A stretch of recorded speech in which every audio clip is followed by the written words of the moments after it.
Hello viewers. मैं simplified channel पे मैं आपका स्वागत करता हूँ। तो आज के इस वीडियो में हम ये तीन कुछ प्रश्न का सॉल्व करेंगे। तो जो हमारा सबसे पहला क्वेश्चन है वो है, इसमें हमें दिया गया है कि 7 की पावर जब x है वो 140 343 दिया गया है, 1/343। तो x की वैल्यू में निकालिए। तो इसको हम लिखते हैं 7 to the power x equal to 1/343। ये हमारा प्रश्न में दिया गया है, हमें x की वैल्यू निकालनी है। तो 343 को हम सातों के गुणांक में लिखने की कोशिश करते हैं। तो हम जब देखते हैं कि सात को से जब इसको भाग देंगे तो ये 7 चौक 28, 7 में 63 आएगा, यानी कि 49 आएगा। तो इसको हम लिख सकते हैं 7, और अगेन 49 को हम फिर दोबारा से 7 गुणा 7 में लिख सकते हैं। और ये इसको हम लिख सकते हैं 1/7 की घात को 3। और इसको फिर से हम लिख सकते हैं, एक 7 की घात जब 3 है, यहाँ पर प्लस है, जब इसको हम ऊपर ले जाएंगे तो 7 की घात को हम लिख सकते हैं -3। और जब हम इन दोनों इक्वेशंस को कंपेयर करते हैं तो इससे हमारा x की वैल्यू आ जाती है -3। तो ये हमारा पहला सवाल था। ये लिखने में इस तरीके से इसको सॉल्व कर सकते हैं, इसी तरह के प्रॉब्लम। दूसरा हमारा जो प्रश्न है उसमें है, एक नंबर जो है 22.5% के हिसाब से जब बढ़ाया जाता है तो वो उसकी वैल्यू 98 हो जाती है। तो वो नंबर कितना है? तो इसमें 4 ऑप्शन भी दिए गए हैं, इसको सॉल्व करके देखते हैं। तो हम इसको मानेंगे कि ये वाला नंबर सपोज कीजिए x है। तो x जो है, इसको मान लिया x, और हमारा कितना हमने इसको बढ़ाया है? 22.5% बढ़ाया है। तो 22.5% को हम क्या लिख सकते हैं? 22.5% को हम लिख सकते हैं 45/2। तो 22.5 को हम 45/2, और क्योंकि ये परसेंट में है तो इसको हम 100 से और भाग दे देंगे यहाँ पर। तो ये 45/200 और गुणा में x। तो ये जब ये x में जब इतना जोड़ देते हैं, 45/200 जोड़ेंगे, तो इसका मतलब ये है कि ये नंबर x को हमने 22.5% बढ़ा दिया। इसकी वैल्यू हमको दी हुई है 98। तो ये इसको हम थोड़ा सा सॉल्व कर लेते हैं। तो ये आ जाएगा 5 से जब इसको भाग देंगे तो ये बचेगा 9, और जब 5 से 100 को भाग देंगे तो ये बचेगा 20।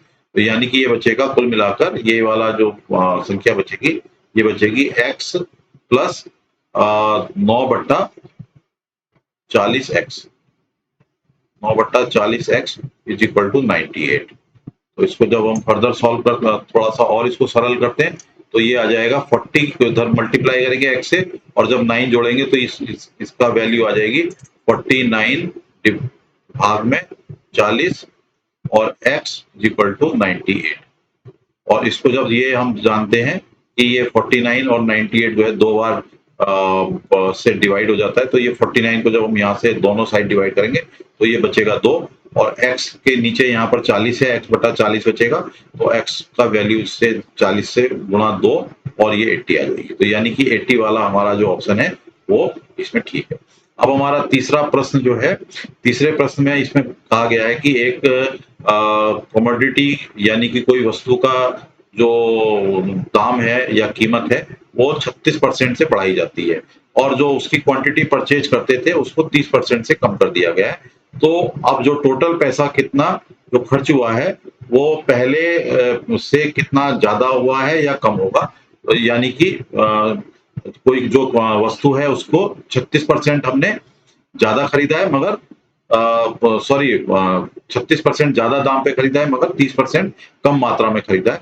तो हम ये मान लेते हैं कि पहले कमोडिटी का जो प्राइस था वो सपोज मान लेते हैं कि पी था। पी मान लेते हैं, ये पी इज द प्राइस, और क्यू मान लेते हैं इसकी क्वांटिटी थी, यानी कि मात्रा थी। तो यानी कि पहला कितना खर्च होता था? पी जो है प्राइस था एक कमोडिटी का पर यूनिट का जितने, और क्यू उसकी क्वांटिटी थी। तो ये हमारा पी क्यू होता था, टोटल मनी एक्सपेंड।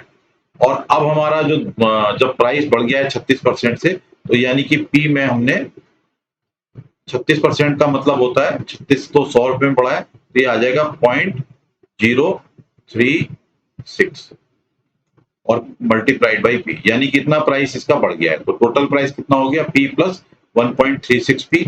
सिमिलर इसी तरीके से इसका जो क्वांटिटी थी वो कम कर दी है 30% से, यानी कि पहले क्वांटिटी थी हमारी क्यू, और अब हमारी क्वांटिटी हो गई है जब -30%, और 30 को जब हम 100 से डिवाइड करते हैं तो ये आ जाएगा 0.30, और क्यू मल्टीप्लाइड बाई क्यू।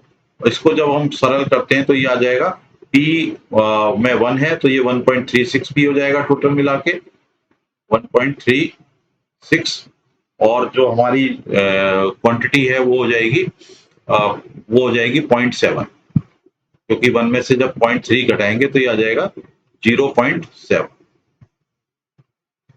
तो और मल्टीप्लाइड बाई ये वाला पी और क्यू, ये पी और क्यू हमारा यहाँ पर।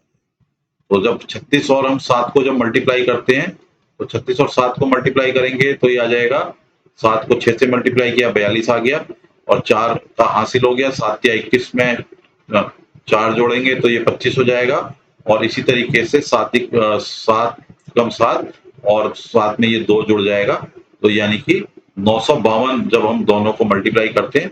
और इसमें जो दशमलव है हमारा 3 अंकों के बाद रहेगा, क्योंकि 2 अंक ये वाले हैं और 1 अंक ये वाला है। इसका मतलब ये हो गया हमारी जो नई जो हमारा जो जितना जो हमारा खर्च होगा कुल मिला के तो होगा 0.952, यानी कि पहले हमारा खर्च हो रहा था PQ और अब हमारा खर्च हो रहा है 0.952, तो यानी कि खर्चे में हमारी कमी आई है। और कितनी कमी आई है, तो ये कमी आ जाएगी 1 माइनस 0.952, 0.95, जब यानी कि 1000 में से आकर जो आप 952 को घटाएंगे तो यहाँ पर बचेगा 48, 0.048।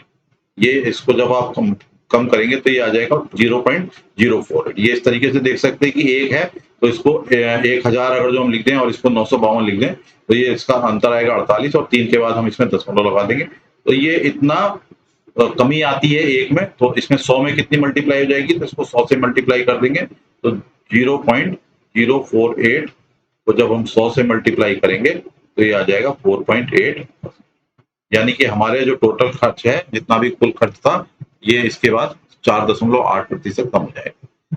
तो मैं आशा करता हूं कि ये वीडियो आपको पसंद आया होगा, और अगर जो आपको ये वीडियो पसंद आया है तो इस वीडियो को लाइक करें और मेरे चैनल मैथ सिंप्लीफाइड को सब्सक्राइब करें। धन्यवाद।